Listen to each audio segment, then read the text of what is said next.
Assalamualaikum warahmatullahi wabarakatuh. Izin memperkenalkan diri, kami dari kelompok 4 Akuntansi Syariah yang beranggotakan Dwi Wahyuni dengan NPM 1813031051, Miftah Sofia Nafianti dengan NPM 1813031005, dan Rian Yulianto dengan NPM 1813031043. Di sini kami akan menjelaskan mengenai PSAK 101 dan contoh penerapannya. Baiklah, langsung saja. Di sini penjelasan yang pertama yaitu mengenai sejarah PSAK 101. PSAK 101 pertama kali dikeluarkan oleh Dewan Standar Akuntansi Keuangan Ikatan Akuntansi Indonesia atau PSAK IAI pada 27 Juni 2007. PSAK ini menggantikan ketentuan terkait penyajian laporan keuangan syariah dalam PSAK 59 Akuntansi Perbankan Syariah yang dikeluarkan pada 1 Mei 2002. Baiklah, selanjutnya di sini kita akan membahas mengenai amandemen dan revisi PSAK 101. Nah, setelah pengesahan awal di tahun 2007, PSAK 101 ini mengalami beberapa kali amandemen dan revisi. Di antara amandemen dan revisi tersebut adalah sebagai berikut. Yang pertama yaitu terjadi pada 16 Desember 2011, di mana di sini revisi atas PSAK 1 mengenai penyajian laporan keuangan. Kemudian revisi yang kedua yaitu pada 15 Oktober tahun 2014, revisi atas PSAK 1 terkait penyajian laba rugi dan penghasilan komprehensif lain. Nah, dan revisi yang ketiga yaitu pada 25 Mei tahun 2016, revisi penyajian laporan keuangan asuransi syariah pada lampiran B. Nah, perubahan ini merupakan dampak dari revisi PSAK 108 akuntansi transaksi akuntansi syariah. Perubahan ini berlaku efektif mulai pada 1 Januari tahun 2017. Baik, selanjutnya di sini saya akan membahas mengenai ikhtisar ringkas PSAK 101. PSAK 101 memberikan penjelasan atas karakteristik umum pada laporan keuangan syariah. Di antara karakteristik dari laporan keuangan syariah yaitu sebagai berikut. Yang pertama, penyajian secara wajar dan kepatuhan terhadap PSAK. Yang kedua, dasar akrual. Yang ketiga, materialitas dan penggabungan. Yang keempat, saling hapus. Yang kelima, frekuensi pelaporan. Yang keenam, informasi komparatif. Dan yang terakhir yaitu konsistensi penyajian. Baiklah, di sini masih tentang ikhtisar ringkas PSAK 101. PSAK 101 juga memberikan penjabaran struktur dan isi pada laporan keuangan syariah yang mencakup yang pertama, laporan posisi keuangan, kemudian yang kedua, laporan laba rugi dan penghasilan komprehensif lain, yang ketiga, laporan perubahan ekuitas, yang keempat, laporan arus kas, dan yang terakhir yaitu catatan atas laporan keuangan. Ya, selanjutnya mengenai penerapan PSAK 101. Nah, penerapan PSAK 101 itu yang pertama mengenai laporan sumber dan penyaluran dana zakat.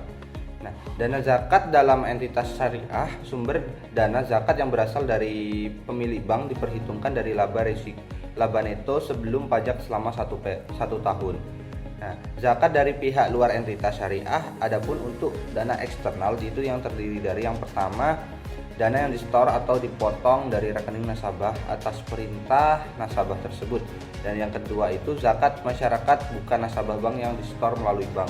Sesuai dengan perundang-undangan yang berlaku, bank hanya dapat menyalurkan dana zakat yang diterima kepada lembaga amil zakat ataupun badan amil zakat.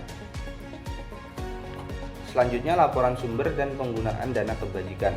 Selain laporan sumber dan penggunaan dana kebajikan, Bank Syariah ini juga melaporkan informasi mengenai dana kebajikan dalam catatan laporan keuangan seperti yang dinyatakan dalam paragraf nomor.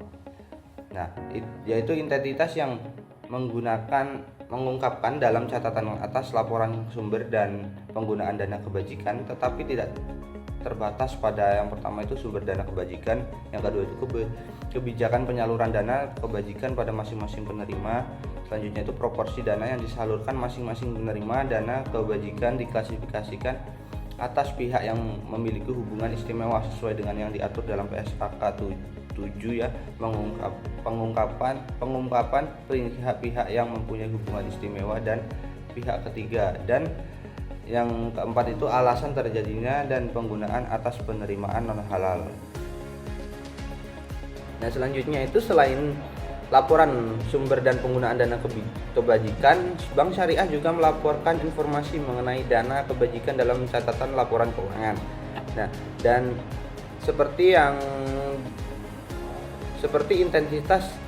entitas yang mengungkapkan dalam catatan atas laporan sumber dana mengungkapkan penggunaan dana kebajikan, tetapi tidak terbatas pada yang pertama itu sumber dana kebajikan, selanjutnya kebijakan penyaluran dana kebajikan pada masing-masing penerima.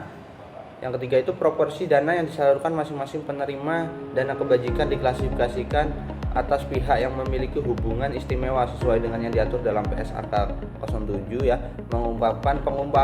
pengungkapan pihak-pihak yang mempunyai hubungan istimewa dan pihak ketiga, dan yang terakhir itu alasan terjadinya dan penggunaan atas penerimaan non halal.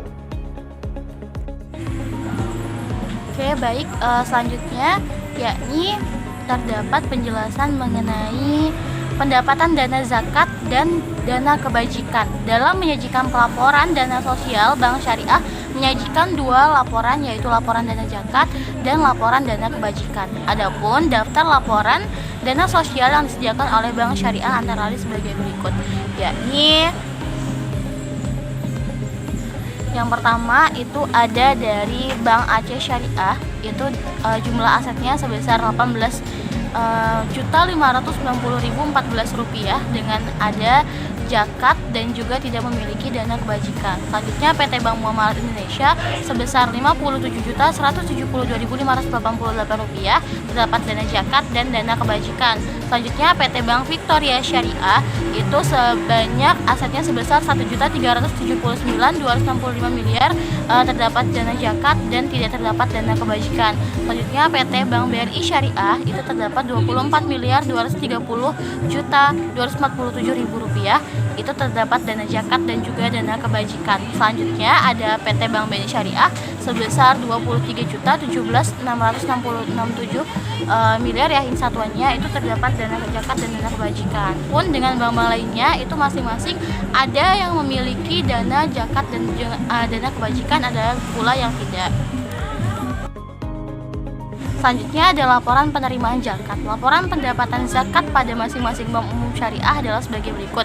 Yang pertama dari PT Bank Aceh Syariah itu terdapat penerimaan zakat yakni sebesar 3 juta rupiah, dari internal bank tidak ada, dari eksternal bank sebesar 3 juta rupiah. Selanjutnya ada PT Bank Muamalat Indonesia itu terdapat penerimaan zakat sebesar 12.533.000 dari internal bank sebesar 1.429.000 dan eksternal bank sebesar 11.303. Selanjutnya ada Bank BRI Syariah itu terdapat penerimaan zakat yakni sebesar 4.279.000 rupiah, internal bank sebesar 4.001 rupiah dan eksternal bank sebesar 278 juta rupiah. Begitupun dengan bank-bank yang lainnya, di sini telah kita sajikan datanya. Selanjutnya yakni laporan dana kebajikan. Di sini dapat kita lihat ya pada tabel itu dana kebajikan itu terdiri dari denda, pendapatan non halal dan pendapatan yang dilaporkan oleh Bank Syariah adalah sebagai berikut. Yang pertama dari PT Bank Aceh Syariah itu tidak ada dengan total dana kebijakan itu sebesar 2 juta rupiah, dana denda 0 rupiah dan pendapatan non halal sebesar 124 juta rupiah. Selanjutnya dari PT Bank Muamalat Indonesia itu ada total dana kebijakan itu sebesar 5,689 juta rupiah, denda sebesar 4,228 juta rupiah dan pendapatan non halal sebesar 1.460 rupiah. Begitupun dengan bank-bank yang lainnya dapat kita lihat ya pada bagian tabel. Nah, pada laporan keuangan Bank Syariah 2015, total dana kebajikan yang dilaporkan adalah sebesar 85 miliar yang terbagi dalam beberapa pos, yaitu yang pertama dari denda sebesar 7,79,4 miliar, dari pendapatan non halal sebesar 3,2 miliar dan dari pendapatan lainnya sebesar 2,3 miliar rupiah. Demikian pemaparan yang dapat kami sampaikan. Terima kasih banyak. Wassalamualaikum warahmatullahi wabarakatuh.